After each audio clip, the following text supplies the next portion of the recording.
Welcome to Becoming Housewife. On this channel, we talk about frugal living and budgeting and finance. And today, I am going to be talking about the three bank accounts that we have and why we have them.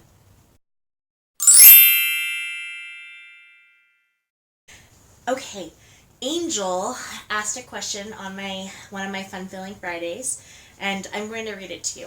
It says, "I love your budgeting videos. Does your spreadsheet number match your bank account number, or do you do the math off camera?" I'm asking because I have to have my spreadsheet final amount match my bank account so I can make sure everything is accounted for. I like how you have your leisure funds and wonder how do you keep up with those in your bank account. Sorry if this is confusing. Hope it makes sense. Okay, it does make sense to me. So I have three bank accounts, and I'll go ahead and tell you about why I have them, and then we'll jump into my budget, and I'll show you how I do my regular funds versus my sinking funds.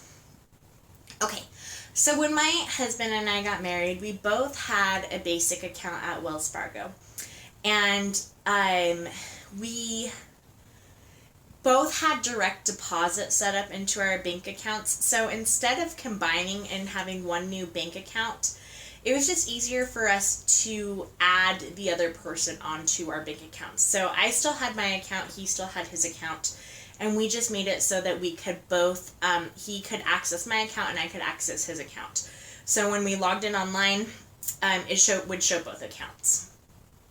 So I fast forward a few years, and now my husband is the only one who is bringing home a steady income, and so his account is getting deposited into each month. So his account is the one that I have labeled in Wells Fargo. You can go in and rename them if you have Wells Fargo, but I named that account my regular funds.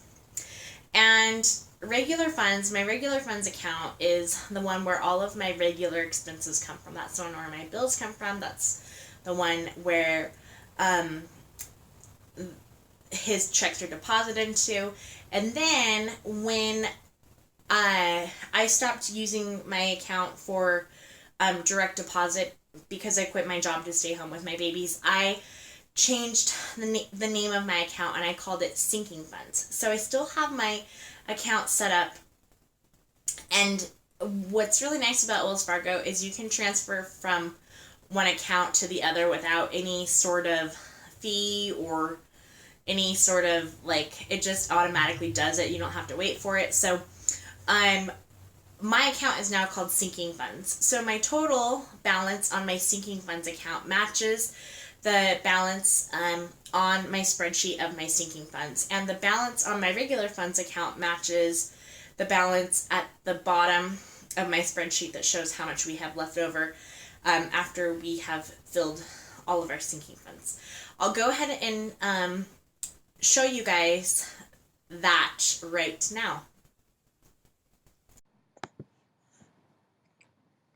Okay, so here's my spreadsheet for my budget for the month of August. We only have a remaining balance because it's the beginning of the month that we carried over from July, and then a little supplemental income. So this shows I paid a few bills. The first of the month is when our mortgage and car insurance comes out. I got some groceries. We had some gas. I paid for 1 week of babysitting. And then that $100 of supplemental was my Mad Money for my birthday, so I put it into my account. Okay, so after all of these things came out of our account, that left our account with $761.59 in it, and so this is how much my bank account currently shows, is $761.59. And so that is the account called regular funds. This is the one that we pay our main bills out of.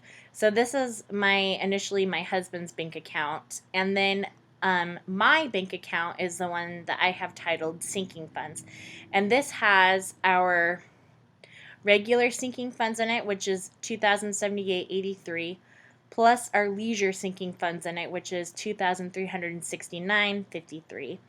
And so these combined, so this number plus this number is what is in my account called sinking funds. It is just one account.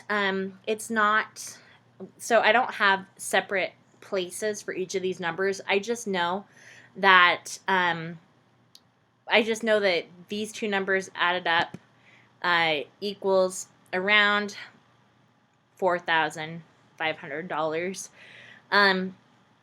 Because okay, so all of our extra spending money total equals $26,543.95. My emergency fund is my third bank account, and this account has $22,000.95. So what this account shows is it shows my total in my sinking funds, my total in my leisure funds, and then the total of my emergency fund, and then it adds all three of these together to show that in my bank account I have $26,543. So in one bank account I have my emergency fund, and then in my other bank account at Wells Fargo I have my sinking funds. So that's my leisure sinking fund and my regular sinking funds for regular purchases and expenditures that we save for each month. I said that we have Wells Fargo, and the main reason we have Wells Fargo and we haven't changed is because it's easy. All of our bills are linked to our Wells Fargo. All of our main expenses are linked to those cards.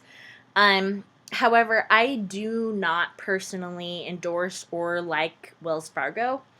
If I could go back and restart over, I would sign up with Capital One 360, because you can go into your accounts on Capital One 360 and you can create all of your own sinking funds within one account and allot a certain amount of money to go into each of your funds.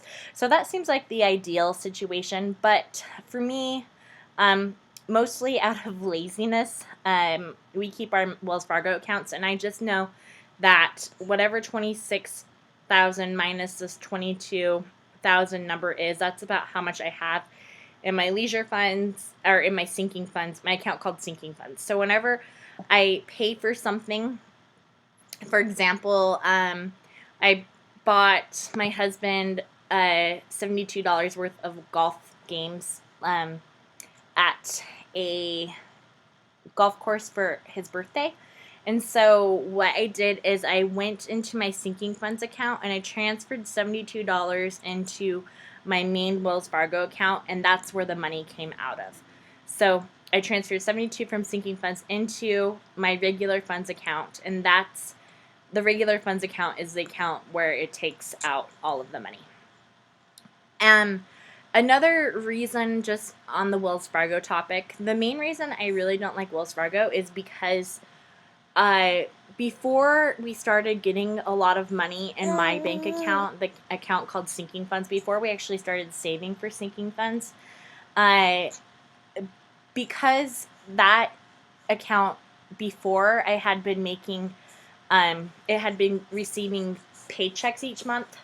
I guess there was a requirement on that checking account that you had to have either a minimum balance of $2,000 or you had to have a paycheck going into it each month for it to not charge fees. And so it charged me like 3 months worth of fees before I caught on that they were charging me $10 a month.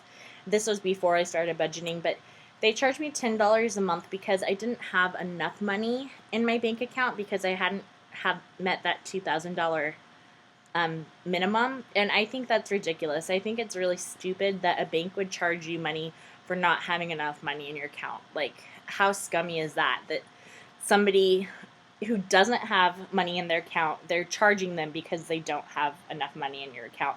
I think that's pretty ridiculous and taking advantage of those that don't have money. In my situation, we obviously did have money, but I just think for those that don't have money, that's kind of ridiculous, you know? And so that is my philosophy on Wells Fargo. I really should changed to Capital One 360. Everyone in the budgeting community seems to go to that bank for many various reasons. One, because they don't charge crazy fees like that, and two, because you can create all of your sinking funds, and you can in that account show how much is left in those sinking funds.